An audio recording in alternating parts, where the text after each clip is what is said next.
Thank you. I think it's really useful to start with why he invaded Ukraine. What is this war about for him? Because essentially there's a group of reasons, and it's important to understand them because they explain why he has continued to stay fighting despite massive losses. Number one is the one that most people cite. He has a vision of himself as the leader of a new Russian empire. He imagines that this will cement his place in history. He's spoken often of Ukraine as not really a country, but really a part of Russia that was somehow swindled out of Russian possession. Ukrainians have a kind of false consciousness. They're not really Ukrainians, they're Russians. And all of that is part of an imperial way of thinking that genuinely goes back many hundreds of years. And Putin inherited the Soviet version, which is the one he grew up with, but it's much older, and he knows it's older, and he talks about the past, cleverly eliminating those pieces of the past when Ukraine was not part of the Russian Empire, which was actually much of its history. It was Polish or it was independent. Nevertheless, that's a piece of the story.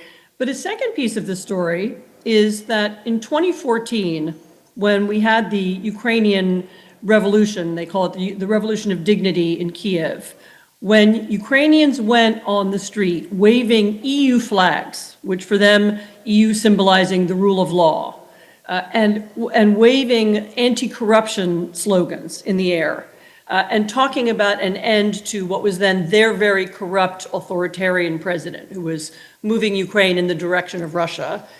When they won that battle, when they frightened the president, he actually originally shot on the crowd, then he wound up escaping the country, and they held new elections, they opened the presidential palace, people went in and saw the gold taps and ostriches and so on.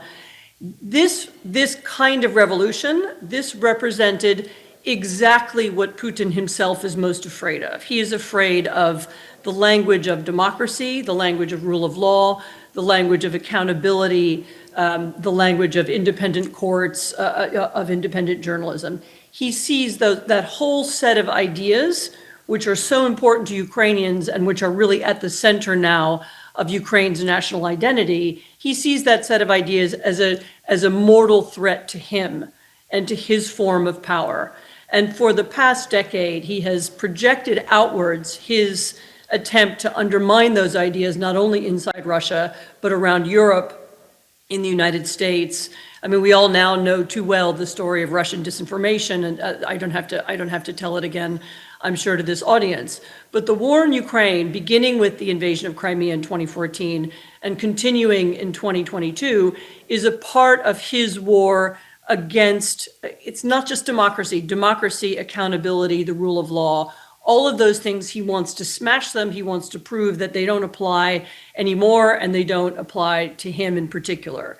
And I would say a third reason, or maybe it's a kind of sub-reason, is that he wants to demonstrate that the world of international law created after 1945, the UN Charter, which guarantees national borders, the UN Convention on Genocide, which says that countries aren't allowed to seek to wipe out or change the identity of other countries, conventions on torture, Geneva Conventions on war crimes. He is seeking to show that none of those things apply anymore, and that he can defy them with impunity. And I believe that when he invaded Ukraine, when he launched the second invasion, the full-scale invasion in 2022, I think he did so with the belief that he would smash these things, he would show that they don't apply anymore. And I don't believe he expected the West to respond or the democratic world to respond. He thinks that the democratic world describes it in his language, and it's described by Russian propagandists as degenerate and weak and divided, whereas the authoritarian world is strong and stable. And he has a vision of an alternate world in which dictators will determine what happens, the strong make the rules, there is no international law, there is no international community, and in particular, there's no role for the United States or the European Union, the countries who he sees ideologically as threats, I should say. I mean, we don't often think of Russia as an ideological threat to us, but he thinks very much of our language as a threat to him. And so once you understand this, it becomes clear why he has to continue the war, because the war is not just about territory. It doesn't, whether he gets another 100 kilometers of Donetsk or Luhansk doesn't really matter. It's not about that. It's not about territory at all. It's about destroying the post-war world. It's about destroying Ukraine as a country. And it's about reestablishing what he has described many times as a new kind of world order. Does this work? That raises the question to me of whether he thinks he's winning, not just on the ground in Ukraine, where it's obviously a very grinding campaign, but in the broader sense that you describe. Democracy is in retreat. Autocrats, as you've documented very well yourself, are advancing. From the Kremlin's view of the world, from the Kremlin's perspective, do you think he would think, well, this is going pretty well? I don't know that he believes that he's won. I don't think he does, but he certainly believes that he can win, and he believes he can win in Ukraine, and he can win more broadly. In Ukraine, obviously the war has not gone the way he expected. I think the belief that he would conquer Kiev in a few days and the rest of the country in a few weeks was authentic. I mean, actually, we have plenty of documentation of that.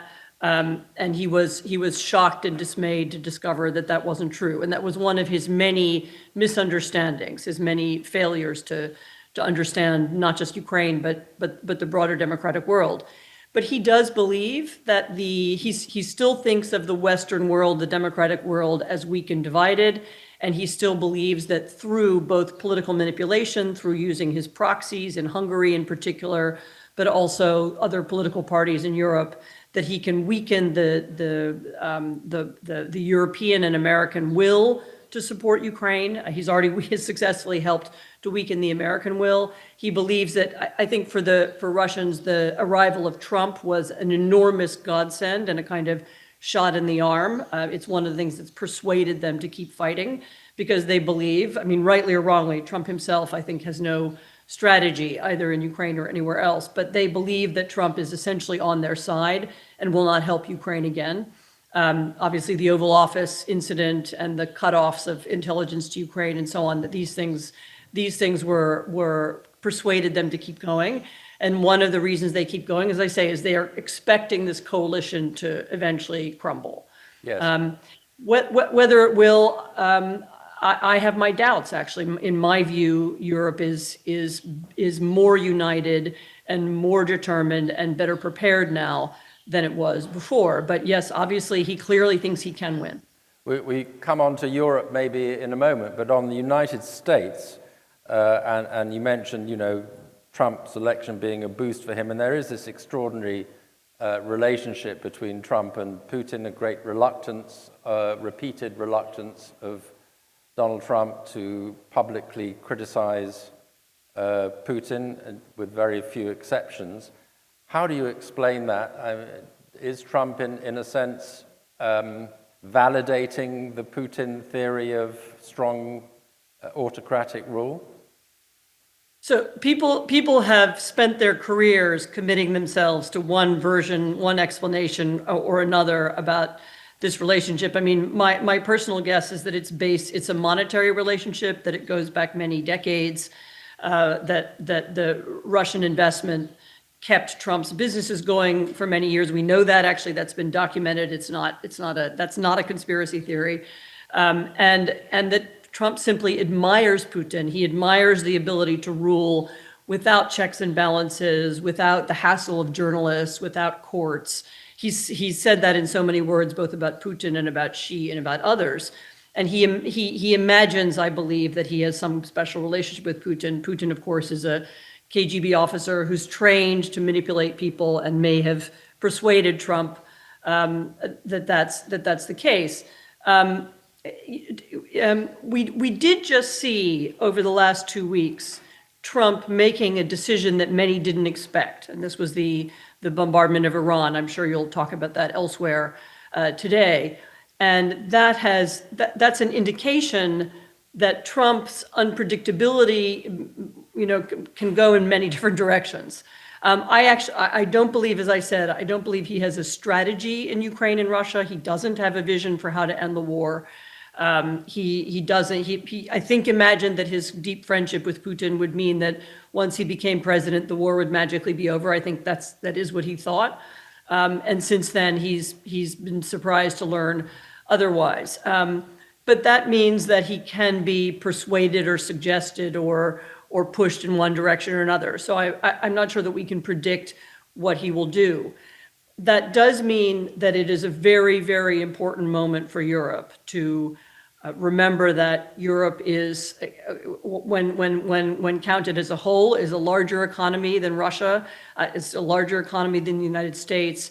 Has the potential to be a defense power, has the technology, has the aptitude. It's simply a question of bringing together the various different parts. Again, Putin has been wrong about how divided Europe can be and how divided the West can be before, and it's now incumbent upon European leaders to look at the situation and understand that they may not have the full support of the United States and to find a way forward. So I think that has to be the final part of our conversation on Europe. I mean, Europe is very good about being down on itself frequently, and we've heard a lot of criticism even this morning about the difficulty Europe has in getting its act together. But you said something intriguing, which is that you think Europe has a greater determination, a greater seriousness now about defense than it has had before, and that's certainly the case in one country that you know well, which is Poland. But do you see it as a broader sense? We're just coming off the NATO summit. What are the signs, in your view, that Europe is actually getting its act together on defense in particular, and defending the values that Europe holds dear? So I am in Poland right now, and yesterday evening I was at a kind of cocktail party that was held at the headquarters of a drone manufacturing company in Warsaw, because that's who gives parties now, I guess, in Poland. But I am aware, because I'm in touch with them, because I talk to them, of a number of very big European investment projects in the drone industry, in AI, not just of course we need traditional defense industries as well. And I hear and feel the energy. I do talk to European leaders especially in Germany, but also in the Netherlands, in Scandinavia in particular. And there is, in my view, coming into being a kind of coalition of the willing. I mean, it might not match exactly the current map of the European Union. It might look more like Scandinavia, the UK, Germany, Poland, the Baltic states. But you can see a part of Europe is now becoming much more integrated and much more focused on how to, particularly given the number of Russian interventions in the Baltic Sea region, both sabotage and military. You can see a kind of formation happening of countries who are going to work together to help defend Ukraine and help defend their own region, just in case. That doesn't mean we don't, that the contributions of Greece or Italy or Spain aren't important. Of course they are. Greece, I think in particular, has a special relationship with Odessa, a historical relationship that the current prime minister understands very well. But the way Europe, I think, is going to work moving forward is that there will be groups of countries who take it upon themselves to move, if not everybody is willing to move. I certainly hear the willingness to make that happen, especially since the German elections, and I'm just hoping it will play out in reality.